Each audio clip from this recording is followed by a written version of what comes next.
मौजूदा समय में भारत के कई पूर्वोत्तर राज्यों में से एक असम ऐसा राज्य है जहां भारत के तेल के कुएं मौजूद है।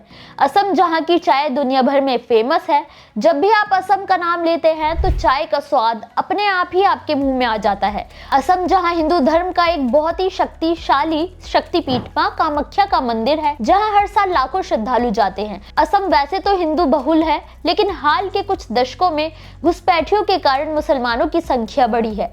लेकिन फिर भी एक तरफ जहां सरकार भी घुसपैठियों को बाहर खदेड़ने के लिए हर कोशिश कर रही है, तो उन्हीं के बीच एक ऐसा समुदाय है जिसने असम में अपनी धार्मिक संस्कृति से खास जगह बनाई हुई है।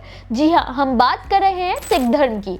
असम में फैलते कट्टरपंथियों के बीच सिखों ने एक छोटी सी बस्तियां बसाई हुई है, जहां जाने के बाद आपको एहसास होगा कि आप पंजाब आ गए हैं। अपने इस वीडियो में हम असम में मौजूद मिनी पंजाब के बारे में जानेंगे, कैसे बसा असम में मिनी पंजाब। नमस्कार, मेरा नाम है मोहिनी और आप देख रहे हैं नेटड्रिक पंजाब। असम की राजधानी गुवाहाटी से करीब 2335 किलोमीटर की दूरी पर बसा है एक छोटा सा क्षेत्र दुबरी, जो यहाँ का पहला मिनी पंजाब कहलाता है। दुबरी, जहाँ सिख समुदाय सिखों के पहले गुरु नानक देव जी की उदासी के बाद से ही रह रहे हैं।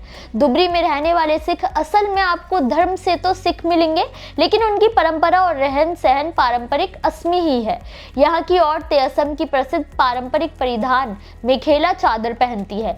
वहीं यहाँ रहने वाले सिख पंजाबी भाषा नहीं बोलते, बल्कि वो असमी भाषा ही बोलते हैं, जो उन्हें असम की परंपरा और संस्कृति के और करीब रखता है। वहीं असम में एक इलाका और है जिसे दूसरा मिनी पंजाब कहा जाता है। इस स्थान का नाम है नागांव जिला। नागांव जिले के गांव में सिखों का इतिहास करीब 200 साल पुराना है। स्थानीय लोगों की माने तो यहाँ जो सिख समुदाय रहते हैं वो मूल रूप से पंजाब से ही आते हैं। उनके पूर्वज शेर पंजाब महाराजा रणजीत सिंह जी की सेना के सिपाही थे, जिसे अहोम राजा की मदद के लिए असम भेजा गया था।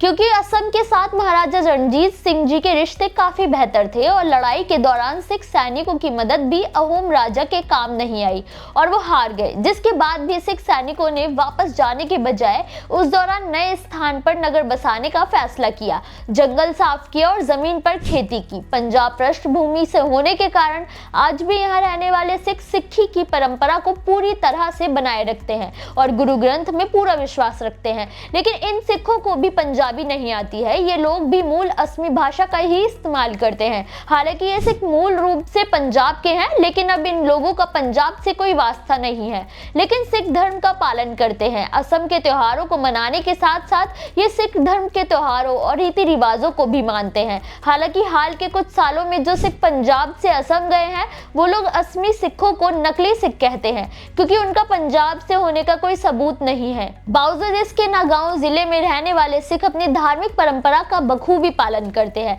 2011 की जनगणना के आंकड़ों के अनुसार पूरे असम में करीब 20,000 सिख रहा करते थे, जिनकी आबादी हाल के सालों में बढ़ी है। असम में मौजूद गुरुद्वारा श्री गुरु तेग बहादुर साहिब, जो कि धुबरी में स्थित है, यहाँ पर मजबूत होते सिख धर्म का जीवित उदाहरण है। इसे खुद 9वें गुरु तेग बहादुर जी ने अपनी असम यात्रा के दौरान धुबरी आकर 17वीं सदी में स्थापना कराई थी, जिसे स्थानीय रूप से दमदमा साहिब भी कहते हैं। वहीं गुवाहाटी में गुरुद्वारा श्री गुरु सिंह सभा भी गुवाहाटी में रहने वाले सिखों के बीच काफी प्रचलित है। इस गुरुद्वारे की स्थापना 1914 में हुई थी, जो कि गुवाहाटी का सबसे पुराना गुरुद्वारा है, जो कि 5 मंजिला इमारत है। इसके छत्र पर सोने का कलश लगा हुआ है, जिसमें बड़ा सा लंगर हॉल, गेस्ट हाउस मौजूद है। सिख समुदाय अमूमन यहाँ पंजाबी ढाबा और छोटे मोटे व्यापार करते हैं। इन ढाबों में मिलने वाला खाना आपको पंजाब की धरती के करीब ले जाता है। जो सिख पंजाब से दूर है, वो इन ढाबे और खानों के जरिए पंजाब को और करीब से समझ सकते हैं। इसके अलावा धनपुर में एक और गुरुद्वारा बनाया गया है, गुरुद्वारा बरछा साहिब, जिसे गुरु नानक देव जी की यात्रा से ही जोड़कर देखा जाता है। यहाँ मौजूद सिख गुरुद्वारे सिखों के लिए एक मजबूत आध्यात्मिक केंद्र है, जो सिखों की एकता और धार्मिक कट्टरता को दर्शाता है। असम के मिनी पंजाब की कहानी आपको कैसी लगी, हमें कमेंट करके जरूर बताएं।